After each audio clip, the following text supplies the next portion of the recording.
Hello everyone, welcome back if you're returning to History Surfer for the second part of my lecture on Renaissance and Mannerism in Cinquecento, Italy. And we're starting here today at Venice.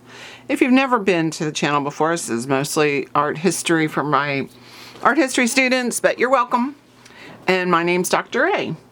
When we talk about Venice, it's one of the most significant city-states from the Renaissance in Italy, and it's on the northeastern section of the Italian peninsula. Venice is a collection of 118 small islands connected by bridges and canals, and even today it's still, let me see if I can get you some more of the verbiage here at the top. There you go. It's still renowned today for this famous canal system that was pioneered by the people who moved to the region after the fall of the Roman Empire.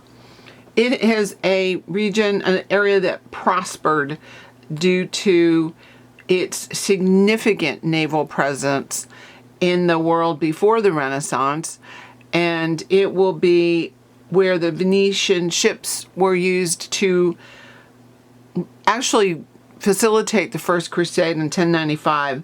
They had a big influence in the Mediterranean. They have extensive trading power throughout the Middle East and the Byzantine Empire, and it really did benefit the city-state financially. The wealth and power that Venice gained from the Middle Ages helped to grow a strong merchant class, and they went on to commission Renaissance art, and they had a major impact on Renaissance art, actually.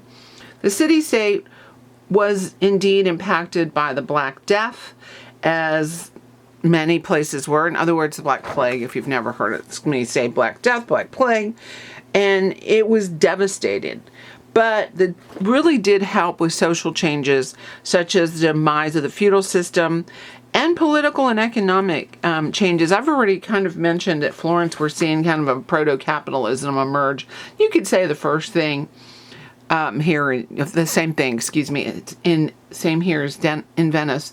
They had a republic form of government. The people have a greater power in the state, and they are in fact led by one person who's elected, and he is called the Doge. That position was a lifetime position, so they remained the ruler. They ruled kind of like in a monarchy style, but in later years the position's power was limited by a pledge that the Doge was forced to sign, and he was forced to share his powers with 480 member Great Council.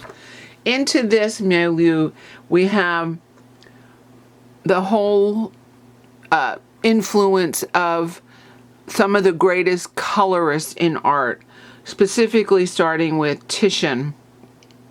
He was born in Venice, and he is particularly admired for his skill with color. In a lot of ways, in his lifetime, he was second only to Michelangelo in fame and success, and was the first painter to paint primary for an overseas clientele. It's really different. He began studying art, and his training began at the age of 10 or 12, somewhere in there, under Gentili and Giovanni Bellini, leading artists in the city. He will join his contemporaries, such as Giorgione, and they will be two of the most masterful artists of the period. In fact, they almost had a kind of rivalry going on. They rejected the formal systems and hierarchical representation, and we had seen in older masters like Giovanni Bellini. And the similarities in their styles was really a part of their closeness. Unfortunately, Giorgione tragically died young, and we have Titian left unrivaled in Venice. For over 60 years, Titian was to be viewed as the most masterly painter in Venice. In one of his most famous pieces, we see here the Gypsy Madonna, and it's called that due to her coloring with we see her, dark eyes and the dark hair. The whole entire thing was one of the images that people talked about because it was so different, the way he composed this. It was a real challenge to what have come before. The right background is occupied with the cloth of honor, and these are usually hung behind thrones, but here we see it behind the Madonna, and it implies there's an unoccupied throne out of sight. The Gypsy Madonna seems young by the standards of most Madonnas, and the hands of the child are unusually engaged. We see that child touching her dress, and it's a very different composition. After he did this early training and was so influenced by his master, we see him move on to create some pieces that really were typically his own. The Pesaro Madonna is one of those, in that the Madonna is not placed in the center. She's over here to the side. And he was neither a universal scholar like Leonardo or this kind of outstanding personality like Michelangelo, but what he was a painter. And he used color for unity in his work. His color skills are some of the best in the history of art. We definitely know that we can still see that influence today. It was almost unheard of to move the Holy Virgin out of the center of the picture, as I've already said, and place the two administrating saints, one Saint Francis. He is recognizable by his stigmata. We can't see it here in this, image. I would have to be able to get closer, and it's kind of hard to do because the focus just doesn't want to deal with that. But he is the figure to the right here. And then here is St. Peter, and you can see his keys there. So they're kind of taking, especially St. Peter, the dominant position. But it was definitely something that worked for him. Also note on the side, the kneeling figure is the Venetian nobleman Jacopo Pesaro. And, they still have to include this kind of homage to the person who's paying for the work. Don't imagine that's not something he thought of. This unexpected composition makes it very lively, this image. And you can see that kind of the angels up there kind of playfully engaged in raising the cross. So this isn't a very somber moment. Instead, Titian has filled it with almost a sense of joy with this rich, warm color. Titian was a person who was very, very lucky. And he had 4 children. His wife and him were happily. Unfortunately, she died in childbirth. And these were moments of what we're seeing his real skill emerge as patrons like Isabella d'Este comes out and wants a portrait by Titian. Isabella d'Este is one of the most fascinating people of the Renaissance. She understood that her image was going to be a flattering fantasy. Don't imagine she didn't realize that. She was painted here at a point when she was in her 60s at the time. But his flattering portrayal makes her happy. I'm going to say that. It was in his best interest to mediate between art and life and to present the sitter in a flattering way. Art of portraiture is revitalized in the Renaissance, and so it is not unusual to see something like this. Let's talk a little bit about her. She was an avid art collector, and I wanted to mention her because she is such an important, unique personality in the Renaissance. It is unusual to see a female collector like this. She was really more comparable to the men that she knew in her life as far as their, collecting skills and desires. She was the daughter of a duchess and a king, and she was noble and outranked her husband. Her education was formidable. She was well educated in the classics. She studied Latin, and she was an accomplished musician. She was also a regent during her husband's frequent absences. She married the Duke of Mantua, and she was also regent during the minority of her son. She is really, really an important person. She described herself as having an insatiable desire for old things, and she owned a really diverse collection. In the end, when we look back at Isabella d'Este, we find a woman who is of singular social status with powerful connections, but remember, she still had to navigate within the established role for women. And so we see her also being able to do that. The virtues, women were supposed to have were be obedient, pious, chaste, and ideally beautiful. I think that Titian did a wonderful job of portraying her, and she was very happy with this portrait. Although, like I said, she knew it was a fantasy. One of his most beautiful images of women, talking about women like Isabella d'Este, is the Venus of Urbino. This is one of his most famous works, and it is really an emblematic figure of a young bride who is about to be dressed to take part in her celebration of the toccamano. That's where the girl gives her hand to her new, we would say, fiance, her groom-to-be. Notice the gesture, the Venus pudica gesture, where we see her covering her genitalia. She's like a relaxed, pleasurable, voluptuous Venus. Lying at her foot is this dog, that indication of fidelity in marriage.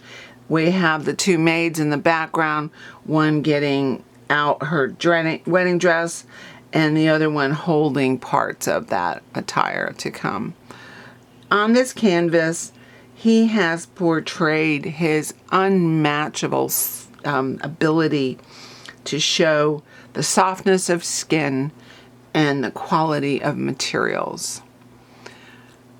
With the end of his kind of, if you will, dominance, he will spend most of his life working for the Pope, Paul II, Charles V, and Charles V's son, Philip II. He really does continue today, like I said, to influence art.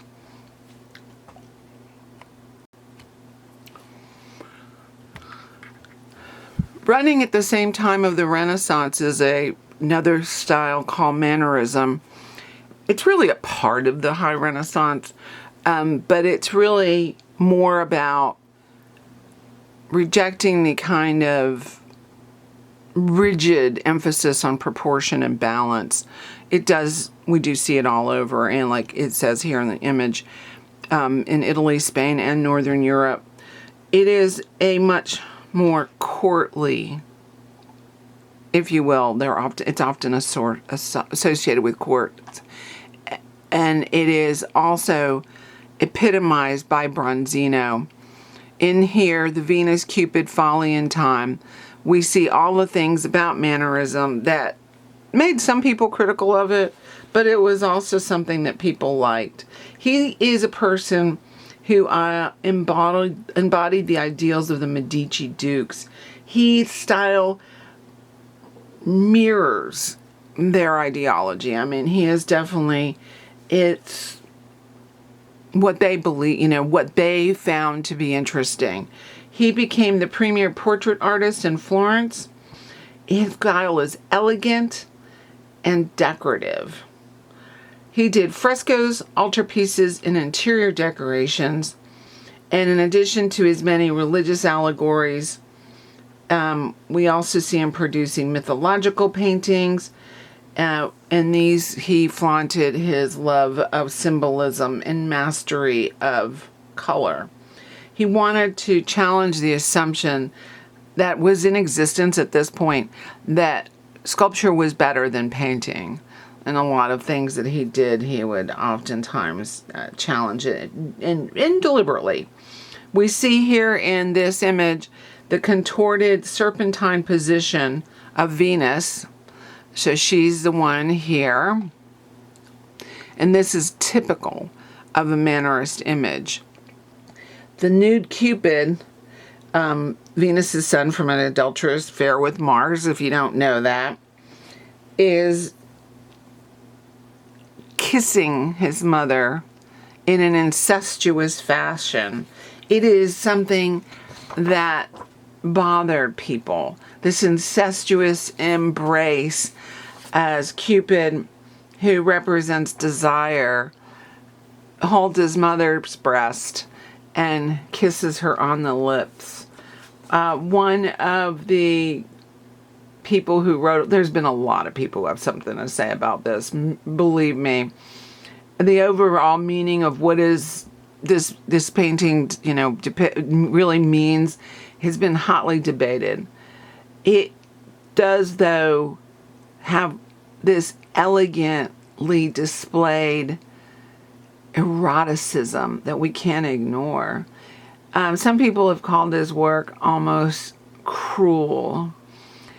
But some people say it's about the erotic power of Venus, observing that Venus conquers Cupid by sweetness, not force. And that's the power of the image. I'm always kind of intrigued by this, especially the color, the pale alabaster of her body, and the gestures that she holds the arrow here of Cupid. It is an interesting image. He is, though, most well known for his portraits, especially of the Medicis. And here's Eleanor of Toledo and Giovanni de' Medici. Eleanor was the wife of Cosimo, and she is here with her son, their middle son, who died of, I think he died of malaria. He didn't live very long. This underscored, this image, her primary function, which in the Medici dynasty was to have offspring. She died due to tuberculosis, but not after having borne 8 children. It is an intense blue background, and the stateliness of the figure enhances that beautiful dress. Look at that thing. It was painted around, as it says, 1546.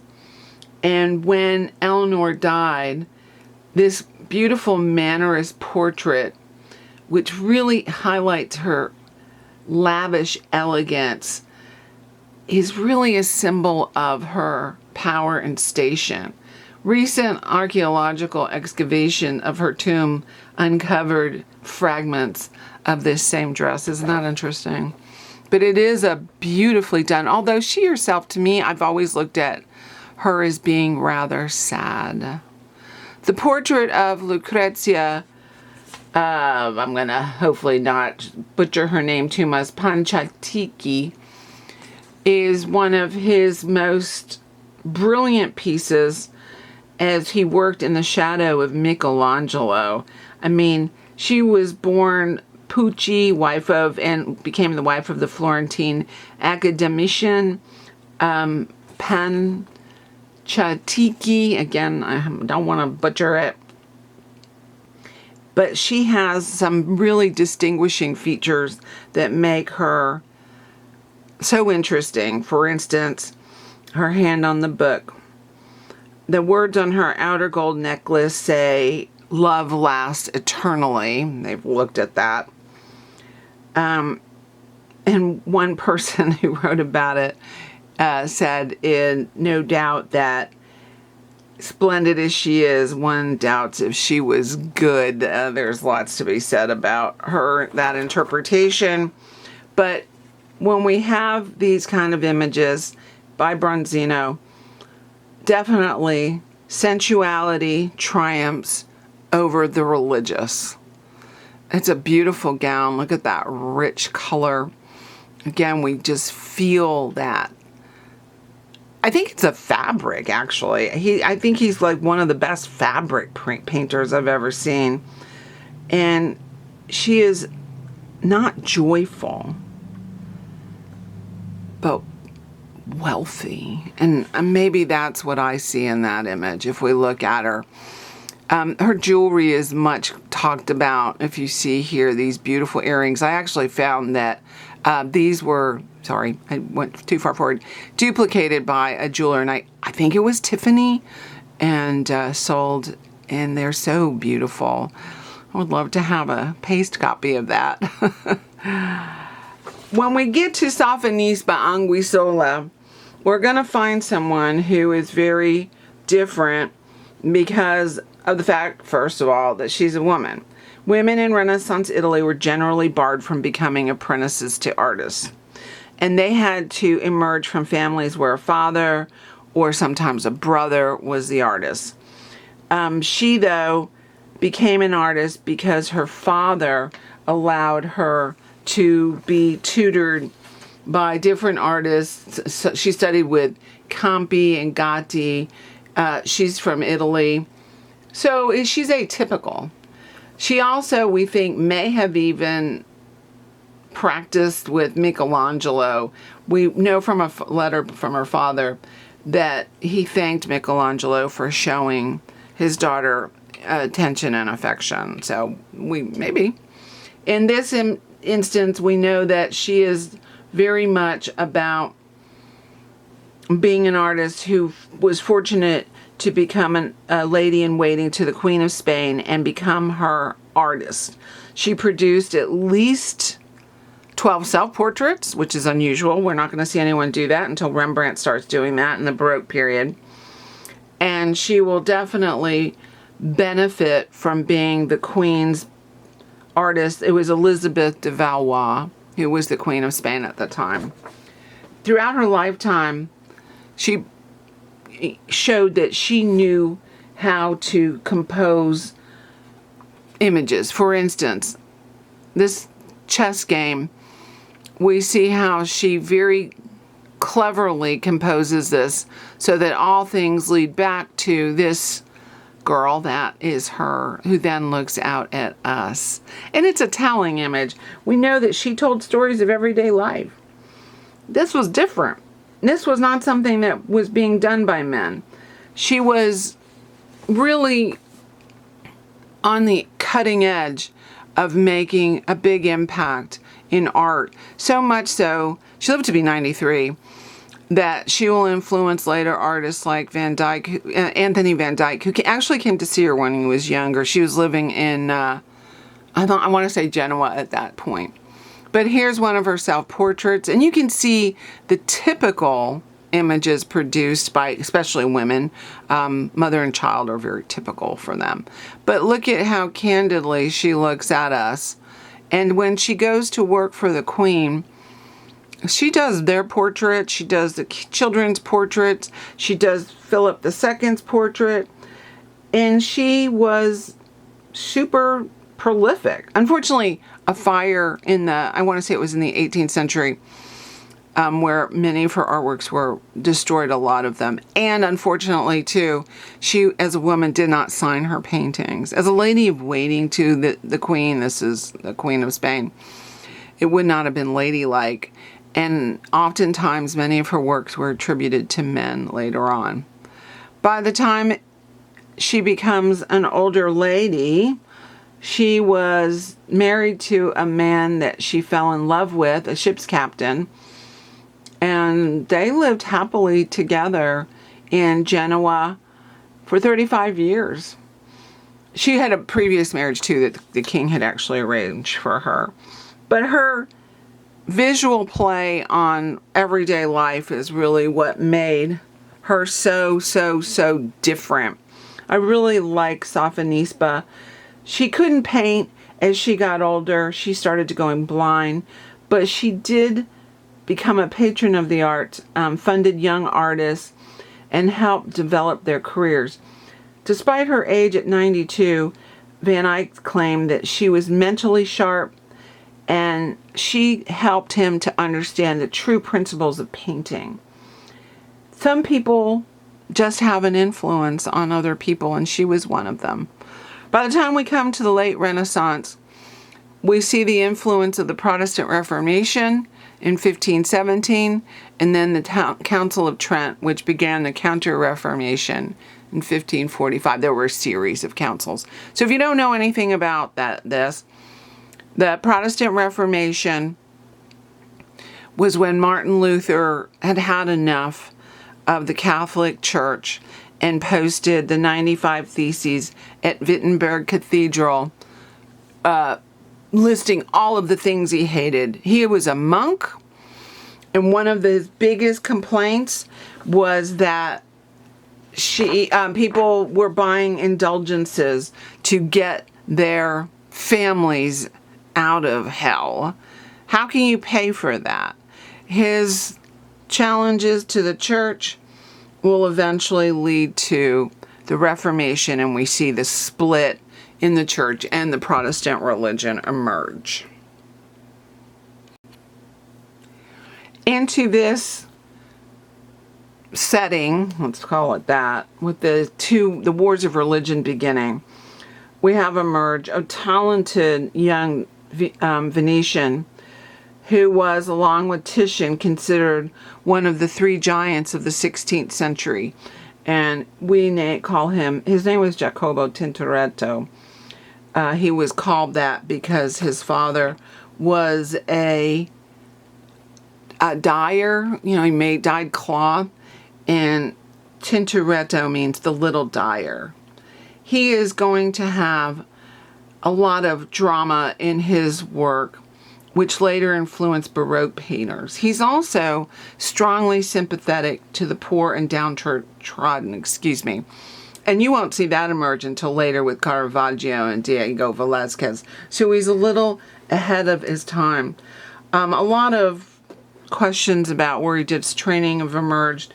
It seems as if he had gotten into a workshop with Titian, but he had a prickly personality and it didn't last very long. So many art historians feel he may have been self-taught.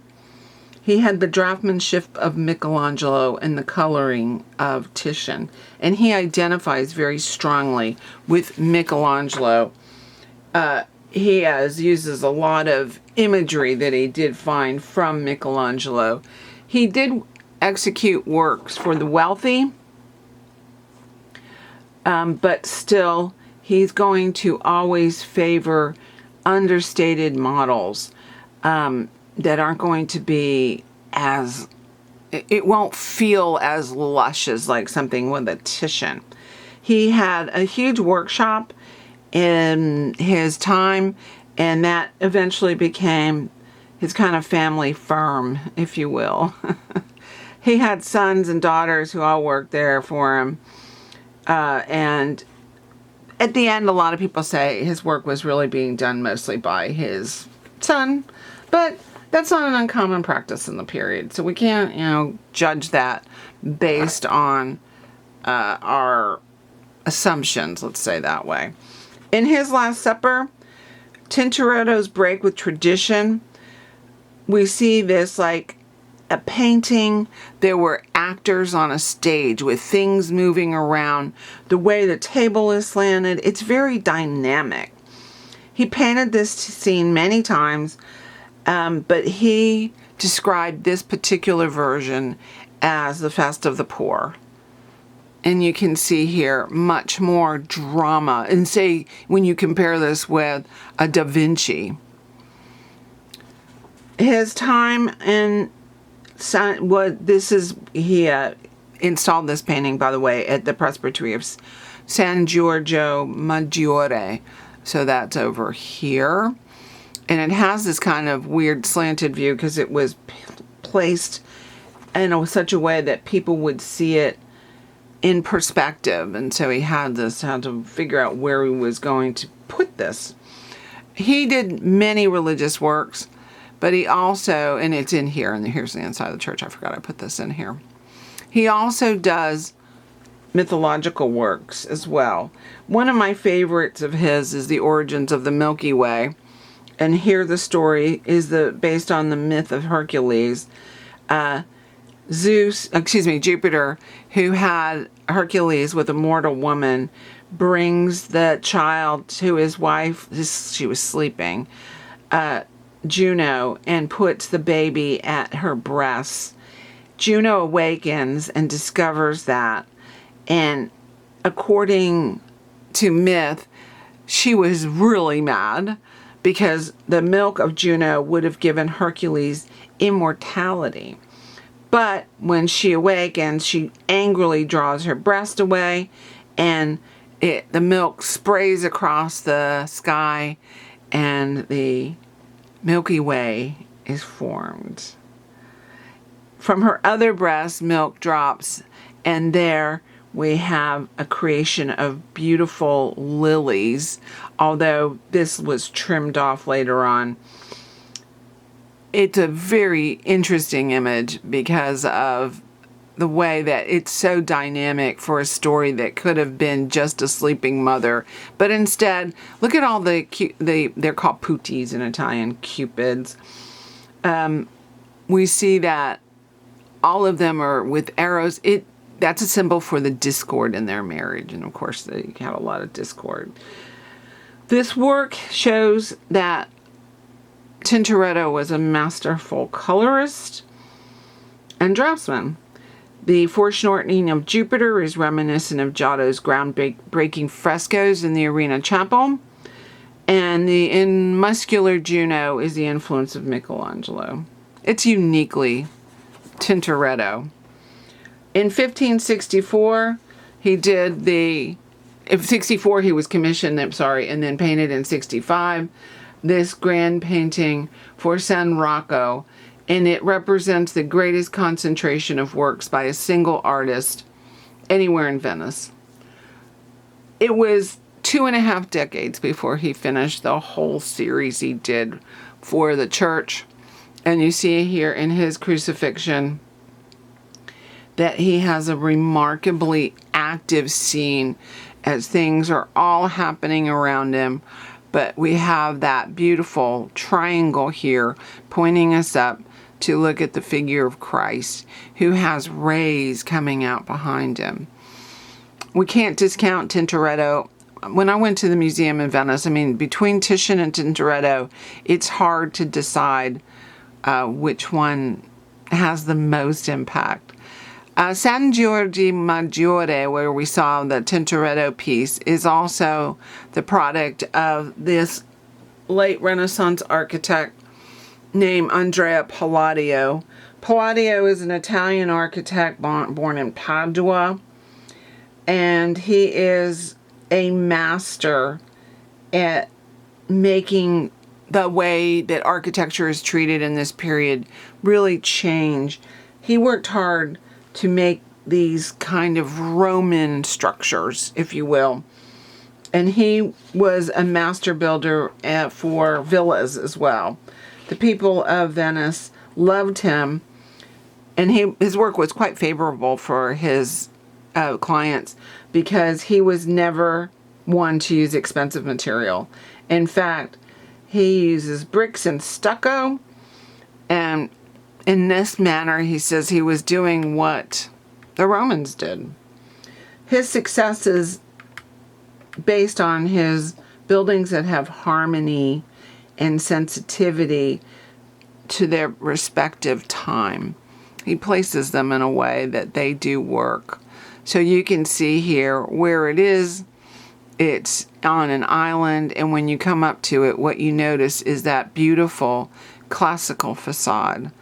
The double pediment, these triangular shapes are pediments, lead your eye up, and it's based on the idea of Roman temples.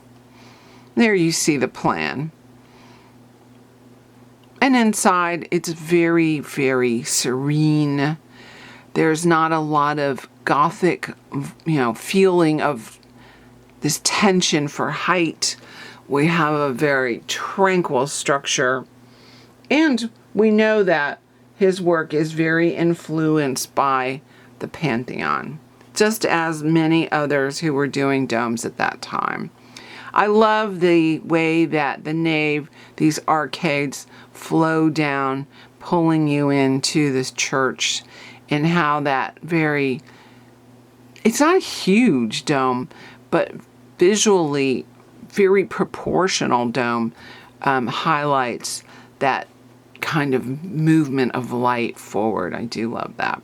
But it is the Villa Rotunda that becomes his signature piece, especially influential on American architecture. We're going to see this come to America via pattern books. And Cantino, that's an architect, was really influenced by Palladio. He also did a book, the books of Palladio, and the Villa Rotunda was in there and often uses a pattern. It is very consciously recalling ancient Roman classical models, but it has an innovative design that would impact future generations of architects, and not only in Italy, but everywhere abroad. The floor that you live on is this second floor, and that became common in villas. I also see that in England. Again, I mentioned Cantino. Kent was his last name, actually. They called him Cantino. Takes this idea, and so it makes sense that you live on the second floor because of the way that the breeze would blow through more clearly. And I've seen this in American architecture too. It's also known as the Villa Capra because of the family who bought it from the original owner. Let's talk about that person.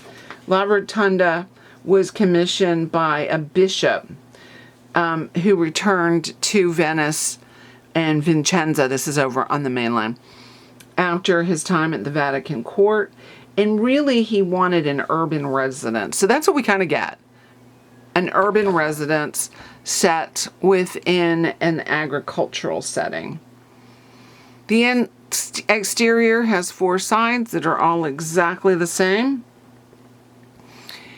And this lush setting really, it's a great juxtaposition for this rather refined building. Each side is almost exactly the same, as I said, although there are slight differences, so each view gives you something new to look at. The last owner was a college professor, actually, in Virginia. University of Virginia. His name was Mario Valmarana. And he left the building to become a museum. The inside was this unusual center dome, and it is the first domed secular structure. Inspiration, the Pantheon. And the inside feels like a church. It is that ornate. When you go in there, I've never been here. I wish I had been here. It'd be one of the things I'd like to see.